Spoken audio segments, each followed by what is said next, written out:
आज का सत्संग ध्यान पूर्वक पूरा जरूर सुने। घर में सुख शांति समृद्धि के लिए ये खास बातें जरूर ध्यान रखें।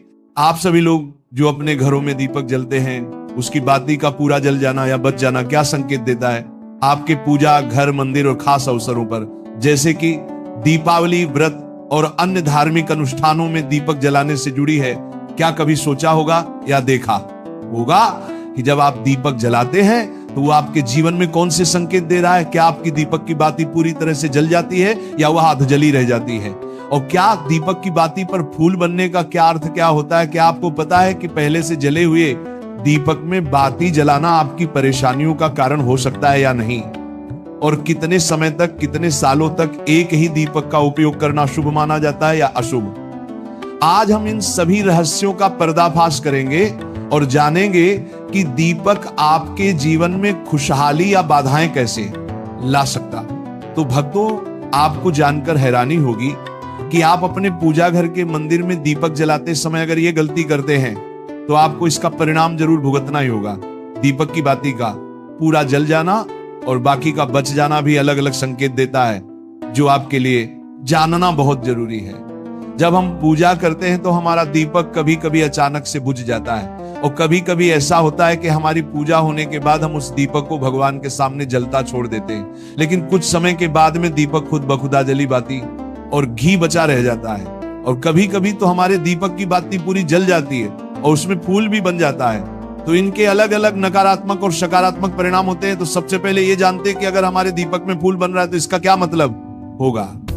प्रिय मित्रों, अगर हमारे दीपक की बाती में फूल बन रहा है तो इसका सीधा सा मतलब है कि भगवान ने हमारी प्रार्थना को स्वीकार कर लिया है और वह हमारी पूजा से प्रसन्न है। इसका संकेत वह बाती में बने इस फूल के माध्यम से देते हैं। अगर आपके घर में दिव्य शक्तियां मौजूद हैं और आपके साथ साथ वह भी ईश्वर की पूजा में अपना ध्यान रखती हैं, तो आपकी दीपक की बाती में एक से ज्यादा फूल बनते हैं और कभी कभी साथ ही किसी भी देवी देवता का रूप भी दिखने लगता है। तो अगर आपके दीपक की बाती में फूल बन रहा है तो आप सच में बहुत भाग्यशाली हैं। इसी के साथ दीपक जलाने के भी कुछ खास नियम आपको जरूर जानने चाहिए।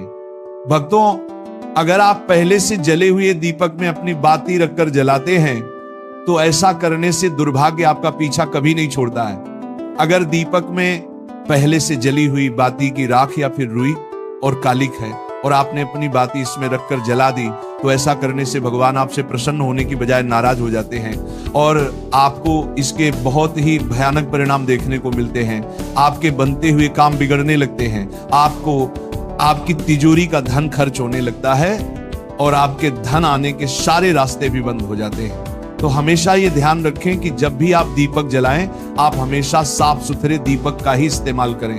दोस्तों, इसी के साथ कुछ लोगों की आदत होती है कि वह हर थोड़े दिन बाद अपने दीपक को बदल देते हैं। इस पर गुरुजी का कहना है कि आप जिस दीपक से पूजा करते हैं उसे कभी मत बदलिए, आप उस दीपक को सिद्ध हो जाने दीजिए। जब कोई दीपक रोजाना भगवान के सामने जलता है तो वह दीपक समय के साथ सिद्ध हो जाता है। भगवान की सकारात्मक ऊर्जा उस दीपक में आ जाती है और जब भी आप वह दीपक जलाते हैं तो आपका तन और मन दोनों पवित्र हो जाते हैं। तो आप हर रोज उस दीपक को साफ कीजिए, फिर उसमें बाती रखकर जलाएं। आप जितनी बार भी दीपक जलाएं उतनी बार उस दीपक को साफ करके बार बार उसी दीपक में बाती जलाएं। लेकिन अगर आप गलती से भी उस दीपक को बदलते हैं तो आपकी तरक्की में रुकावट आ सकती है। इसलिए आप अपने दीपक को कभी भी मत बदलना। 10 साल 20 साल तक आप उसी दीपक में लगातार बाती जलाएं, इससे आपका दीपक सिद्ध हो जाएगा और आप इसका चमत्कार अपने घर में भी देख सकते हैं। अगर आपके घर में कोई भी रोगी हो, बीमार हो या किसी का बुखार नहीं जा रहा हो तो आप इस दीपक को थोड़ी देर के लिए किसी बर्तन में डालिए और अब उस रोगी को ये पानी पिला दीजिए। 10 से 15 मिनट के भीतर उसका बुखार उतर जाएगा। वहीं अगर आपके घर में किसी को नजर लगी हो या फिर आपके व्यापार में किसी की नजर लगी हो, आपका धंधा अच्छे से नहीं चल रहा हो, तो भी आप इस दीपक को तांबे के बर्तन में पानी भरकर उसमें डाल दीजिए और रात भर के लिए छोड़ दीजिए। अगले दिन सुबह पानी का छिड़काव अपने घर में और अपनी दुकान पर करिए। ऐसा करने से आपको साफ साफ परिणाम दिखाई देंगे, क्योंकि जब हम लगातार एक ही वस्तु का प्रयोग अपनी पूजा में करते हैं तो वह वस्तु शुद्ध हो जाती है। भगवान की जो ऊर्जा होती है वह उस वस्तु में समा जाती है। तो कभी भी अपने मंदिर के दीपक को बदलने की गलती ना करें। दोस्तों, अगर आपके मंदिर का दीपक टूट जाता है या फिर खराब हो जाता है या खंड हो जाता है, तभी आप उस दीपक को बदल सकते हैं। लेकिन फिर भी आप उस दीपक को ना फेंक, बल्कि इसे अपने घर में संभाल कर रखें, क्योंकि यह भगवान की सकारात्मक ऊर्जा का भंडार होता है। वहीं अब आपको यह भी बता देते हैं कि अगर आपके दीपक की बाती पूरी नहीं जलती है और आपके दीपक में घी बच जाता है तो इसका क्या परिणाम होता है। सबसे पहले ये देखिए कि अगर आप किसी भी पेड़ पौधे की पूजा कर रहे हैं और पूजा में जलाया हुआ दीपक पूरा नहीं जलता या फिर उसमें घी बच जाता है, तो इससे आपके घर में बीमारियां घर बना लेती हैं और ये बीमारी कभी भी आपका पीछा नहीं छोड़ेगी।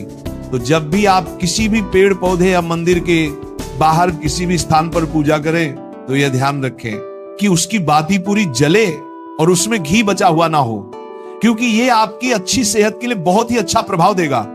वहीं अगर आपके घर के मंदिर में दीपक की बाती पूरी नहीं जलती और पूजा करते समय दीपक बार बार बुझ जाता है, तो जरूर आपके घर में नकारात्मक ऊर्जा का वास है और यह आपकी पूजा में विघ्न डालने का काम करती है। दोस्तों, हमारे घर में अगर कोई बुरी शक्ति होती है या फिर कोई ऐसी ऊर्जा होती है जो ये नहीं चाहती कि आपके घर में भगवान की कृपा हो और सकारात्मक ऊर्जा हो, तो ये आपकी पूजा सफल नहीं होने देती, क्योंकि भक्तों एक वातावरण में एक ही तरह की ऊर्जा रह सकती है, या तो सकारात्मक या नकारात्मक। जो बुरी शक्तियां होती हैं वह ये कभी भी नहीं चाहती कि आपके घर में देवी देवताओं की कृपा हो। अगर आपके घर में भगवान ने अपनी कृपा की तो उन बुरी शक्तियों और ऊर्जा का प्रभाव खत्म हो जाएगा। इसलिए ये शक्तियां चाहती हैं कि आपकी पूजा में रुकावटें आए। इन्हीं के प्रभाव से हमारा दीपक बार बार बुझ जाता है या फिर दीपक की बातें पूरी नहीं जलती। इस सब से बचने के लिए आपको सच्चे मन से भगवान का स्मरण करना चाहिए। जब भी आप दीपक जलाएं, भगवान से प्रार्थना करें कि आपके आसपास जितनी भी नकारात्मक ऊर्जा हो वो आपसे दूर रहे और भगवान की कृपा आप पर बनी रहे। ऐसी शक्तियों से बचने के लिए जब भी आप दीपक जलाएं, गंगा जल से एक गोल घेरा बना लें और उस घेरे में दीपक को रखें, क्योंकि दोस्तों गंगा जल को बहुत ही पवित्र माना गया है और महादेव का वरदान भी गंगा जल को प्राप्त है। गंगा जल में सबसे पहले तो कोई भी बुरी शक्ति प्रवेश नहीं कर सकती, इसलिए गंगा जल कभी खराब नहीं होता और हर तरह की ऊर्जा को सकारात्मक ऊर्जा में बदल देता है। अगर आप गंगा जल से बने गोल घेरे में दीपक को रखेंगे तो ये आपकी पूजा में किसी भी शक्ति को बाधा नहीं बनने देगा और कोई भी नकारात्मक शक्ति आपके दीपक को बुझा नहीं पाएगी। आप निर्विघ्न अपनी पूजा संपन्न कर पाएंगे और देवी शक्तियां भी आपके जीवन में अपनी कृपा और आशीर्वाद बनाए रखेंगी। ये जो हमें दुख मिलते हैं ना, ये पाप के कारण मिलते हैं। लोग मारे घूम रहे हैं, दुख मिटाने के लिए सोचते हैं कोई जादू कर दे, कोई टोना कर दे, कोई जंतु बांध दे, कोई आशीर्वाद दे दे। अरे काहे को पागल हो? यदि तुम अच्छे आचरण करते हो, भगवान नाम जप करते हो, सधर्म से चलते हो, तो तुम्हें किसी से आशीर्वाद मांगने की जरूरत नहीं। बात मान लीजिए, प्रार्थना मान लीजिए। दिखावे में लाखों लोग अपने जीवन को नष्ट करने के लिए तैयार हैं। ये माया का ही तो दिखावा है जिसमें जन्म के जन्म हमारे नष्ट होते जा रहे हैं। सत्य मार्ग को क्यों नहीं पकड़ते हो?